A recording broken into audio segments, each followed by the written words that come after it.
பெஞ்சல் புயல் கனமழையால் கடலூரில் தென்பெண்ணை ஆற்றின் இருபுறமும் கரையை தொட்டுக்கொண்டு வெள்ள நீர் பாய்கிறது. மாவட்ட ஆட்சியர் அலுவலகத்திலிருந்து குமத்தான்மேடு செல்லும் தரைப்பாலம் மூழ்கியுள்ளது. கூடுதல் விவரங்களை செய்தியாளர் பாண்டியராஜன் வழங்க கேட்கலாம். பாண்டியராஜன், வணக்கம். இது குறித்தான விவரங்களை பதிவு செய்யலாம்.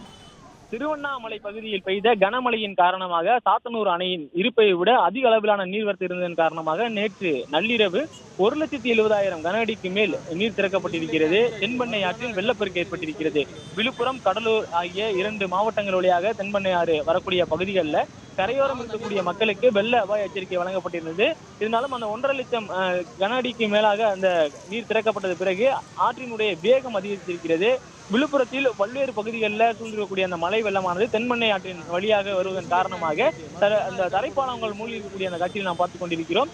கோடு போன்று அந்த தரைப்பாலமே தெரியாத அளவிற்கு அதனை மீறி, அந்த தடையை மீறி இந்த ஆற்று வெள்ளமானது பாய தொடங்கி இருக்கிறது. இருபுறங்களிலும் கடலூர் பகுதியை பொறுத்த வரைக்கும் 2 கரைகளிலேயும் தொட்டு ஈசிஆர் வழியாக செல்லக்கூடிய அந்த பாலங்களினுடைய மேற்பரப்பை தொட்டு செல்லும் அளவிற்கு தென்பெண்ணை ஆற்று வெள்ளம் சீறி பாய்ந்து செல்கிறது. மேலும் நீர்மட்டம் உயர்வதற்கான வாய்ப்பு இருப்பதாகவும் தெரிவித்திருக்கிறார்கள். இன்று காலை கடலூர் மாவட்டத்திற்கான சிறப்பு கண்காணிப்பு இருந்த ககன்தீப் சிங் பேடி அவர்கள் தெரிவிக்கும் பொழுது அங்கு அதிக அளவிலான நீர் திறக்கப்பட்டிருப்பதன் காரணமாக சாத்தனூர் அணையிலிருந்து திறக்கப்பட்ட நீர் முழுமையாக வந்து சேரவில்லை. உச்சபட்ச நீர் திறக்கப்பட்ட நேரத்தில் இருக்கக்கூடிய நீர் இப்போதுதான் வர துவங்கி இருக்கிறது. அருகாமையில் இருக்கக்கூடிய பகுதியில் இருக்கக்கூடிய மக்களை அகற்றக்கூடிய நடவடிக்கைகளில் ஈடுபட்டு வருவதாக தெரிவித்திருந்தார்கள். மேலும் வெள்ள நீரினுடைய அளவு அதிகரிக்கும் என அரசு தரப்பில் தெரிவிக்கப்பட்டு தற்பொழுது பகுதியில் அருகில் இருக்கக்கூடிய கரையை ஒட்டியிருக்கக்கூடிய பகுதிகளில் இருக்கக்கூடிய மக்களை அங்கிருந்து அப்புறப்படுத்தக்கூடிய பணியில மாவட்ட நிர்வாகம் ஈடுபட்டிருக்கிறது.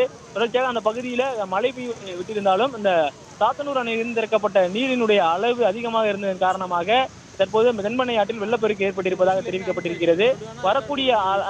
அணைக்கு வரக்கூடிய நீரினுடைய அளவு மிகுதியாக இருந்ததன் காரணமாக திடீரென அங்கு அணையிலிருந்து நீரை திறக்கவிடுவதற்கு திறக்கப்பட்டதாக அமைச்சர் எம்.ஆர். கே. பன்னீர்செல்வம் அவர்கள் தெரிவித்திருந்தார்கள். தற்போது இந்த நீரினுடைய அளவு அதிகரித்துக் கொண்டே இருக்கிறது. இங்கிருந்து மக்களை அப்புறப்படுத்தக்கூடிய பணியில மாவட்ட நிர்வாகங்கள் செயல்பட்டிருக்காங்க. பலவீனமாக கரை இருக்கக்கூடிய பகுதிகளில் மணல் மூடைகளை கொண்டு அந்த கம்புகளை கொண்டும் கரையை பலப்படுத்தும் பணிகளிலையும் பணியாளர்கள் ஈடுபட்டிருக்கிறார்கள். விவரங்களை வழங்கியமைக்கு நன்றி பாண்டியராஜன்.